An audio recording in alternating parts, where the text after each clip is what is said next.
نحمده ونصلي ونسلم على رسوله الكريم أما بعد فأعوذ بالله من الشيطان الرجيم بسم الله الرحمن الرحيم وسيق الذين كفروا إلى جهنم زمرا حتى إذا جاءوها فتحت أبوابها وقال لهم خزنتها ألم يأتكم رسل منكم يتلون عليكم آيات ربكم وينذرونكم لقاء يومكم هذا قالوا بلى ولكن حقت كلمة العذاب على الكافرين قيل ادخلوا أبواب جهنم خالدين فيها فبئس مثوى المتكبرين وسيق الذين اتقوا ربهم إلى الجنة زمرا حتى إذا جاءوها وفتحت أبوابها وقال لهم خزنتها سلام عليكم طبتم فادخلوها خالدين وقالوا الحمد لله الذي صدقنا وعده وأورثنا الأرض نتبوأ من الجنة حيث نشاء فنعم أجر العاملين وترى الملائكة حافين من حول العرش يسبحون بحمد ربهم وقضي بينهم بالحق وقيل الحمد لله رب العالمین صدق اللہ العظیم۔ یہ سورۃ الزمر کا آخری رکوع ہے۔ اس سورہ مبارکہ میں اللہ سبحانہ و تعالی نے دو جماعتوں کا تذکرہ کیا ہے۔ ایک جماعت متقین کی ہے۔ اس جماعت کی صفات، اس کے اعمال گزشتہ آیات اور رکوع میں بیان کیے گئے ہیں، اور دوسری جماعت زمرۃ الکافرین کہلاتی ہے، یعنی وہ کافروں کی جماعت جنہوں نے اللہ کی تعلیمات کا انکار کیا۔ گزشتہ آیات میں ان کا بھی تذکرہ گزرا ہے۔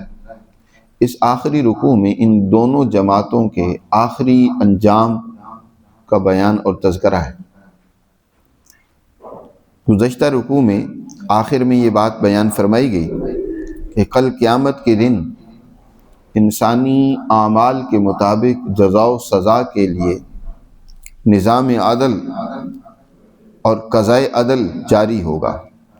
وَأَشْرَقَتِ الْأَرْضُ بِنُورِ رَبِّهَا وَوُضِعَ الْكِتَابُ وَجِيءَ بِالنَّبِيِّينَ وَالشُّهَدَاءِ کہ کل قیامت کے دن یہ زمین جو محشر بن جائے گی، انسانوں کے حساب و کتاب کی جگہ اور مقام ہوگی، یہ تمہارے رب کے نور سے روشن ہو جائے گی، اور انسانی اعمال وہ بھی پیش ہوں گے، انبیاء اور گواہیاں دینے والے وہ بھی حاضر کیے جائیں گے پورے ثبوتوں اور دلائل کے ساتھ۔ وَقُضِيَ بَيْنَهُمْ بِالْحَقِّ حق پر مبنی فیصلہ کیا جائے گا انسانوں کے درمیان، اور کسی کے ساتھ ذرہ برابر بھی ظلم، زیادتی اور ناانصافی نہیں ہوگی۔ یاد رکھو، وَهُمْ لَا يُظْلَمُونَ، کسی کے ساتھ بھی ظلم نہیں ہوگا۔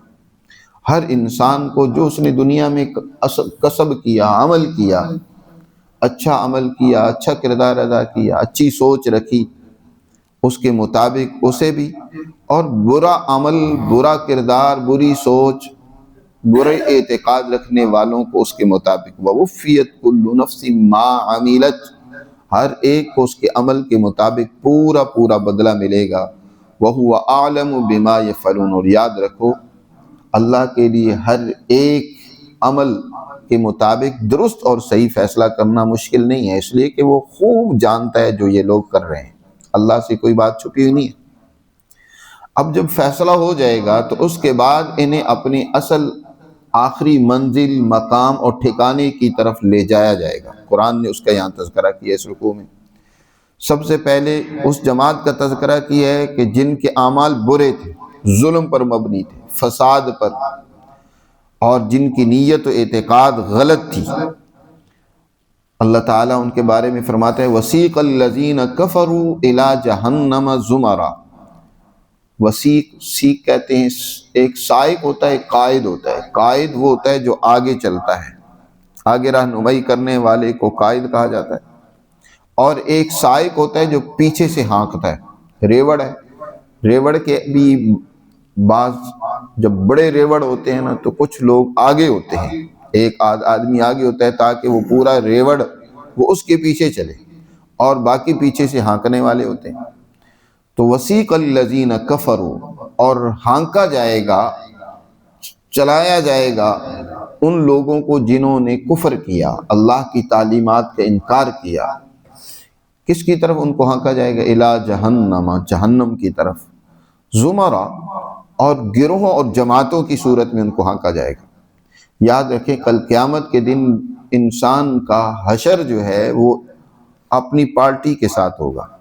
وہاں انسان جس پارٹی سے کے ساتھ دنیا میں زندگی گزارتا تھا نا، وہ اسی پارٹی میں، اسی گروہ اور جماعت میں شامل ہوگا۔ اس لیے فرمایا زمرہ، اپنی پارٹی کے ساتھ اسے جہنم کی طرف ہانکا جائے گا۔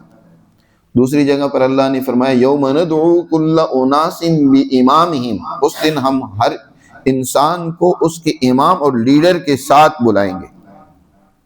آج جس نے جس پارٹی کو بھی اختیار کیا ہوا ہے، سچی جماعت کو اختیار کیا، اس کے ساتھ وابستہ ہے، تو اس کا کل حشر بھی اس سچی جماعت کے ساتھ ہوگا۔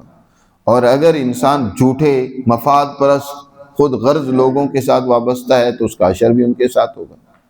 بہر صورت انفرادی اعمال کی جزا و سزا تو قبر میں ہی پوری ہو جائے گی، لیکن کل قیامت کے دن جو حشر ہوگا وہ اجتماعی ہوگا، جماعتوں کی صورت میں ہوگا۔ اور پھر یہ جو کافروں کی جماعت ہے اس کو جہنم کی طرف لے جایا جائے گا، اور جس مجرم جرم کے ہوں گے نا، مثلا قاتل ہیں تو قاتلوں کا ایک گروہ ہوگا، زانی اور بدکار ہیں تو ان کا ایک الگ گروہ اور جماعت ہوگی، اور اسی طرح حکمران طبقے سے وابستہ ہو کر عوام پر ظلم کیا ہے تو ان کا الگ گروہ ہوگا۔ ہر ایک کے اعمال کے اعتبار سے الگ الگ گروہ اور جماعتیں ہوں گی۔ اس دن سب مل کر نہیں رہیں گے، الگ الگ نمایاں ہو جائیں گے۔ قرآن میں سورہ یاسین میں بھی اللہ نے فرمایا کہ اللہ اس دن اعلان کر دے گا وَامْتَازُوا الْيَوْمَ أَيُّهَا الْمُجْرِمُونَ، اے مجرموں آج الگ ہو جاؤ۔ آج دنیا میں تو تم سچے لوگوں کے ساتھ مل کر رہے تھے، امتیاز نہیں ہوتا تھا۔ کئی دفعہ تو جو بیچارے کم عقل یا کتا بھی ہوتے تھے وہ تمہاری باتوں میں آ کر تم جھوٹے لوگوں کو ہی سچا سمجھنے لگ پڑتے تھے، لیکن آج وہ نہیں ہوگا۔ آج جو سچے تھے وہی سچے ہیں، اور جو جھوٹے تھے وہ کھل کر سامنے ان کو لایا جائے گا، اور پھر ان کو جہنم کی طرف لے جایا جائے گا۔ حتیٰ اذا جاؤہا، یہاں تک کہ جب وہ اس جہنم کے پاس پہنچیں گے تو فتحت ابوابہا، تو دروازوں کو کھلوایا جائے گا، دروازے کھولے جائیں گے اس وقت۔ جیسے کہ جیل کا دروازہ بند ہوتا ہے نا، پہلے دروازے بند ہوں گے جی، اور جب مجرم آتا ہے تو اس مجرم کو جیل کی کوٹھڑی میں ڈال کر پھر دروازہ بند کر دیا جاتا ہے۔ تو اسی طرح یہ جہنمی جب وہاں پہنچیں گے تو یہاں فرمایا فتحت ابوابہا، تو ان کے دروازوں کو کھلوایا جائے گا، کھولا جائے گا، اس وقت دروازے کھولے جائیں گے، پہلے بند ہے۔ آگے یہی لفظ آ رہا ہے متقی جماعت کے لیے، وہاں ایک حرف کا اضافہ کیا گیا ہے، فرمایا وَفُتِحَتْ أَبْوَابُهَا، واو کے اضافے نے اس بات کو بیان کیا ہے کہ متقین کی جماعت، سچی جماعت جب وہ جنت کے دروازے پر پہنچے گی تو پہلے ہی سے، ان کے پہنچنے سے پہلے ہی دروازے کھلے ہوں گے، ان کا استقبال ہو رہا ہوگا۔ جب کوئی معزز مہمان آتا ہے تو اس کے لیے نہیں کہ اس وقت دروازہ کھولا جاتا ہے، بلکہ پہلے ہی سے دروازہ کھولا جاتا ہے اور اس کا استقبال کرنے کے لیے لوگ کھڑے ہوتے ہیں۔ آج کل تو یہ شادی حالوں میں بات آپ دیکھتے ہیں کہ جب دولہا نے آنا ہوتا ہے تو پہلے ہی اس پر پھول نچھاور کرنے کے لیے جو ہے انتظامیہ اور اس کے گھر والے ہیں، بچی کے عزیز و اقارب، وہ پہلے ہی سے کھڑے ہوتے ہیں۔ تو اسی طرح اہل جنت کا تو استقبال ہو رہا ہوگا ان دروازوں پر، اور دروازے پہلے سے کھلے ہوں گے، لیکن جہنمی جب وہاں پہنچیں گے تو دروازوں کو کھلوایا جائے گا۔ ابھی دروازے کھولنے میں یہ جو تھوڑی سی دیر ہوگی، یہ وہاں کھڑے ہوں گے، اسی دوران وہاں کے مقرر فرشتے، اس جہنم کے اوپر نگران فرشتے، ان سے سوال و جواب بھی کریں گے۔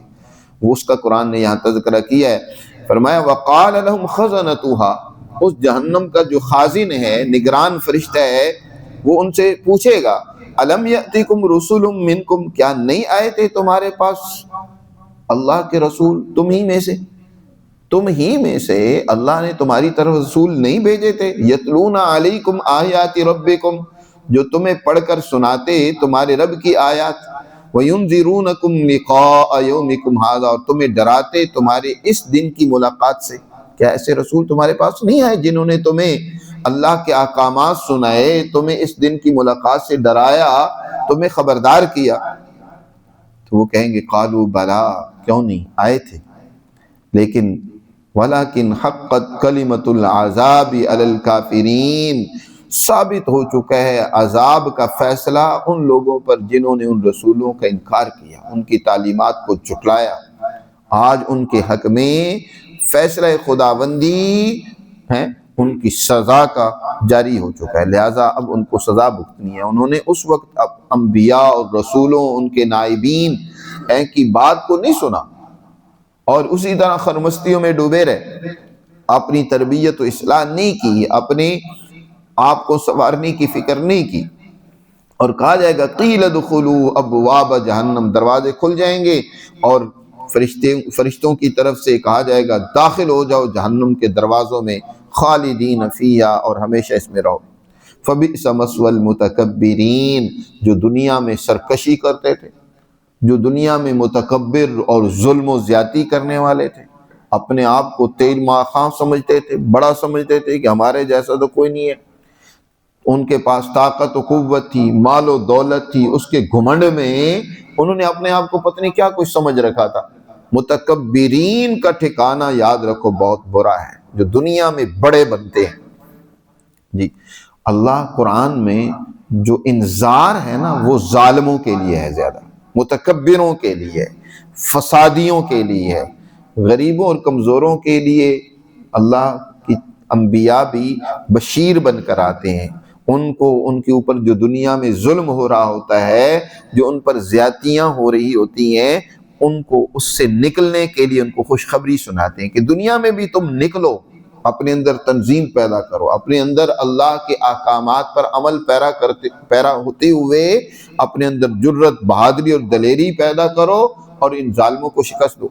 اور پھر آخرت میں بھی ان لوگوں کے لیے جنہوں نے اللہ کی ان تعلیمات کو قبول کر کے اس پر عمل کیا، تو ان کے لیے وہاں بھی بشارتیں ہوں گی، لیکن ان کے لیے کیا ہے؟ ان متکبروں کے لیے کہا جائے گا کہ بہت برا ٹھکانہ ہے جس میں اب تمہیں داخل کیا ہے۔ اس کے مقابلے میں وہ جماعت جنہوں نے تقوی اختیار کیا، اپنے رب سے ڈرے، نا انصافیوں سے بچے، عدل و انصاف قائم کیا، ان کو بھی لایا جائے گا۔ وسیق الذین اتقوا ربہم الی الجنۃ زمرا۔ ظاہر ہے بعض اوقات جو کسی کو راستہ معلوم نہیں ہوتا نا، تو اس کو رہنمائی کرنے کے لیے بھی ضرورت ہوتی ہے گائیڈ کی، یا پیچھے سے رہنمائی کی جاتی ہے کہ جی آپ نے ادھر سے جانا ہے، ادھر چلنا ہے۔ ان کو بھی تو بتایا جائے گا کہ اب حشر میں فیصلے ہو چکے ہیں، اب چلیے آپ اپنی منزل کی طرف۔ چنانچہ قرآن میں ہے کہ ان کو لایا جائے گا جنہوں نے اپنے رب سے ڈر کر زندگی گزاری، کس کی طرف؟ الی الجنت، جنت کی طرف، زمرہ، یہ بھی جماعتوں کی صورت میں ہوگی، ہر ایک عمل والوں کی جماعت الگ ہوگی، جی، جس سے ان کو شغف زیادہ تھا۔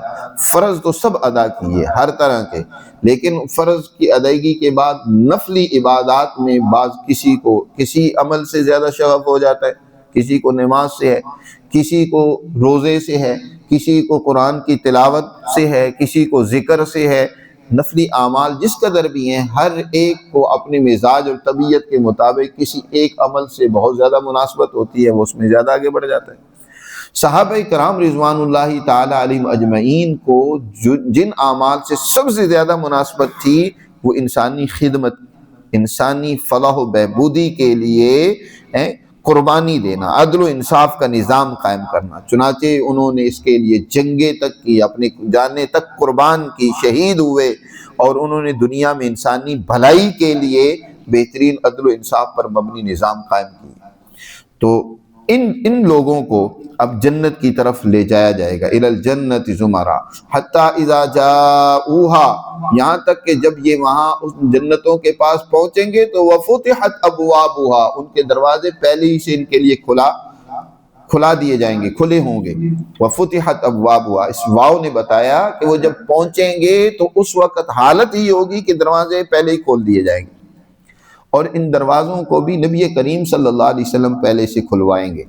ایک حدیث مبارکہ میں آتا ہے نا کہ آپ صلی اللہ علیہ وسلم نے ارشاد فرمایا کہ سب سے پہلا میں شخص ہوں گا جو جنت کے دروازوں پر دستک دوں گا، اور فرشتہ مجھ سے پوچھے گا کہ کون ہے، میں بتاؤں گا کہ محمد صلی اللہ علیہ وسلم محمد ہو، تو وہ فرشتہ کہے گا کہ ہاں مجھے حکم یہی ملا ہے کہ آپ سے پہلے یہ دروازہ کسی کے لیے نہ کھولا جائے، اب آپ تشریف لائے ہیں تو دروازے کھول دیے جائیں گے، تو آپ پہلے جا کر گویا دروازے کھلوائیں گے۔ کیا شان ہوگی حضور کی کہ حضور وہاں بھی اپنی امتیوں کی اور اپنے رب پر ایمان لانے والوں کا استقبال کرنے کے لیے پہلے پہنچے ہوئے ہوں گے کہ آئیے، یہ وہ پیغمبر ہیں جو ہیں وہاں پہنچے ہوں گے، اور ان کے پہنچنے سے پہلے دروازے کھلوا دیے جائیں گے، حضور صلی اللہ علیہ وسلم کھلوائیں گے۔ وقال لهم خزنتها، اور ان سے جنت کے جو مقرر نگران فرشتے ہوں گے، خازن ہوں گے، وہ کہیں گے جب وہ پہنچیں گے جنتی، سلام علیکم، تم پر اللہ کی سلامتی ہو، اللہ کی رحمتیں ہوں، برکتیں ہوں، سلام علیکم طبتم، تمہارے لیے خوش دلی ہو، آج کے بعد کوئی غم نہیں ہے، پریشانی نہیں ہے، کوئی کسی قسم کی ٹینشن تکلیف نہیں ہے، تمہارے لیے اب خوشی ہی خوشی ہے۔ طبتم فادخلوها خالدین، ان جنتوں میں ہمیشہ کے لیے داخل ہو جاؤ۔ جب وہ جنتوں کے نظارے کریں گے، داخل ہوں گے، تو بے ساختہ ان کی زبان سے نکلے گا وَقَالُوا الْحَمْدُ لِلَّهِ الَّذِي صَدَقَنَا وَعْدَهُ، کہیں گے وہ جنتی الحمدللہ الحمدللہ، اللہ کی ساری تعریفیں ہیں جس نے ہم سے کیا ہوا اپنا وعدہ سچا کر دیا۔ وَأَوْرَثَنَا الْأَرْضَ، اور ہمیں اس زمین کا وارث کیا، اس جنت کی زمین کا ہمیں وارث اور مالک بنایا۔ یہاں لفظ اورثنا ذکر کیا کہ جنت کی زمین کا ہمیں وارث بنایا۔ وارث اس کو کہتے ہیں نا جو پہلے سے ایک ملکیت چلی آئی ہوتی ہے، پھر آگے وہ منتقل ہوتی ہے۔ تو یہ جنت تو ہمارے باپ آدم علیہ السلام کو اللہ نے دی تھی کہ یہ تمہاری زمین ہے، یہاں رہو، کھاؤ پیو، یہ تمہارے لیے، لیکن انہیں دنیا میں کچھ کام کرنے کے لیے، ذمہ داریاں نبھانے کے لیے دنیا میں بھیج دیا گیا۔ تو اب دوبارہ ہم اپنی اس وراثت کو حاصل کرنے میں کامیاب ہو گئے کہ ہم نے وہ ذمہ داریاں اور کام پورے کر دیے۔ اہل جنت نے وہ کہیں گے وَأَوْرَثَنَا الْأَرْضَ، تو ہمیں اپنی وہ وراثت دوبارہ مل گئی جہاں سے ہمارے باپ کو بھیجا گیا تھا۔ چنانچہ وہ کہیں گے وَأَوْرَثَنَا الْأَرْضَ نَتَبَوَّأُ مِنَ الْجَنَّةِ حَيْثُ نَشَاءُ، ہم جنت میں جہاں چاہیں ہم ٹھہریں۔ اللہ کی طرف سے اعلان ہوگا، کیونکہ دنیا میں جہاں اللہ نے چاہا تم نے وہاں اللہ کے دین کو پھیلایا اور غالب کیا۔ مسلمان جماعت دنیا میں ایک جگہ پر بند ہو کر نہیں رہتی۔ وَأَرْضُ اللَّهِ وَاسِعَةٌ، گزشتہ آیات میں گزرا ہے کہ اللہ کی زمین وسیع ہے، یہاں نہیں تمہارے لیے حالات سازگار، دوسری جگہ جا کر کردار ادا کرو، یا یہاں تم نے اللہ کا نظام عدل، اس کے احکامات قائم کر دیے ہیں تو جاؤ دوسری جگہ پر بھی قائم کرو۔ جیسے صحابہ کرام رضوان اللہ تعالی علیہم اجمعین صرف عرب میں نہیں رہے، مکہ اور مدینہ میں محدود ہو کر نہیں بیٹھے رہے، انہوں نے مشرق کا بھی رخ کیا، مغربوں کا بھی رخ کیا، یہاں تک کہ وہ ہندوستان میں بھی پہنچے اور افریقہ کے ساحل پر بھی جا کر انہوں نے دین اسلام کو غالب کیا اور اس کو پھیلایا۔ دنیا میں اللہ کی زمین کے کونے کونے پہ انہوں نے پہنچنے کی کوشش کی، لہذا جنت میں بھی ان کے لیے وہ زمین ایسی جہاں چاہو رہو، ٹھہرو، اب تمہارے لیے اس کے بدلے میں یہ اللہ نے نعمت رکھی ہے، سلام علیکم حیث نشاء فنعم اجر العاملین، کام کرنے والوں کا اجر جو ہے بہت ہی اچھا ہے جنہوں نے دنیا میں کام کیا۔ وتر الملائکۃ، اور آپ دیکھیں گے مخاطب فرشتوں کو بھی، حافین من حول العرش، وہ ننگے پاؤں عرش کے ارد گرد حلقہ بنائے ہوئے ہوں گے۔ جیسے کہ ایک مسلمان دنیا میں اللہ کے اس عظیم گھر جس پر اللہ کی وہ تجلی اور نور اتر رہا ہے، بیت اللہ، اس کے ارد گرد ننگے پاؤں کیا طواف کرتا ہے، گھومتا ہے، چکر لگاتا ہے، وہ در حقیقت اس کوٹھری کے ارد گرد چکر نہیں ہے، وہ تو ایک علامت ہے، اصل وہ اللہ کی تجلی اور نور ہے جو اس پر اتر رہا ہے، اور اس تجلی کے ارد گرد وہ کیا کر رہے ہیں؟ چکر لگاتے ہیں مسلمان آج۔ جی اسی طرح کل فرشتوں کو بھی وہ دیکھیں گے کہ وہ اللہ کی اس تجلی، بڑی تجلی اور نور جو عرش کے اوپر پڑ رہی ہوگی، جس کو تجلی رحمان کہا جاتا ہے، الرحمن علی العرش استویٰ، تو اس عرش کے ارد گرد وہ حلقہ باندھے ہوئے گھوم رہے ہوں گے۔ حافین، حاف کہتے ہیں حافی ننگے پاؤں، یعنی جوتے اتارے ہوئے بڑے ادب کے ساتھ اس کے ارد گرد گھوم رہے ہوں گے۔ یسبحون بحمد ربہم، اور وہ اپنے رب کی حمد کے ساتھ تسبیح کر رہے ہوں گے، اس کی پاکی بیان کر رہے ہوں گے۔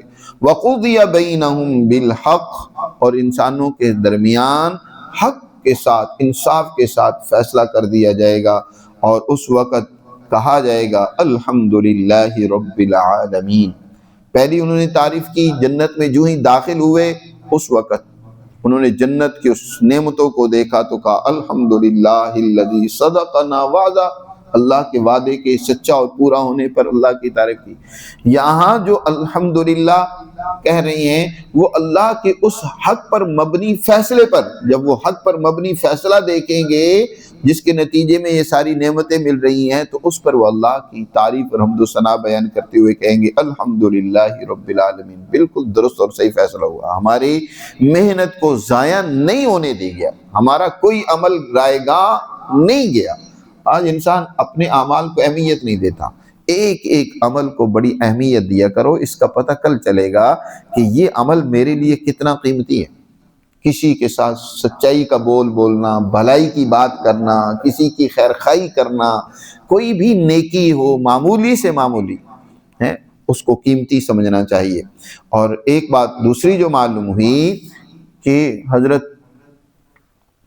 فقیہ العصر حضرت مولانا رشید احمد گنگوہی رحمۃ اللہ علیہ فرمایا کرتے تھے کہ جنت میں پہنچنے کے بعد تمام اعمال کا سلسلہ ختم ہو جائے گا، وہاں کوئی عمل کرنے کی ضرورت نہیں، وہ اب اعمال دنیا میں ہی کرنے تھے کر لیے، لیکن ایک عمل جنت میں پہنچنے کے بعد بھی باقی رہے گا، اور وہ اللہ کا ذکر ہے۔ چنانچہ وہاں بھی اہل جنت الحمدللہ، اللہ کے ذکر میں سے سبحان اللہ، الحمدللہ، یہ تیسرے کلمہ بڑا اہم ہے، اس میں وہ اللہ کے اذکار جمع کر دیے گئے، سبحان اللہ والحمدللہ ولا الہ الا اللہ واللہ اکبر۔ یہ چاروں ذکر بہت عمدہ ہیں، سبحان اللہ، الحمدللہ، لا الہ الا اللہ، اللہ اکبر۔ تو الحمدللہ کا وہ ذکر وہاں بھی کرتے رہیں گے کہ الحمدللہ، جب بھی اللہ کی نعمتیں دیکھیں گے تو ان کی زبان سے یہی الحمدللہ، جب بھی اللہ کی عنایات اور رحمتوں، برکتوں اور تجلیات کو دیکھیں گے تو بے شک ان کی زبان سے نکلے گا الحمدللہ۔ وقیل الحمدللہ رب العالمین۔ اللہ سبحانہ وتعالی ہمیں بھی زمرۃ المتقین میں شامل فرمائے اور زمرۃ الکافرین جیسے اعمال سے ہماری حفاظت فرمائے۔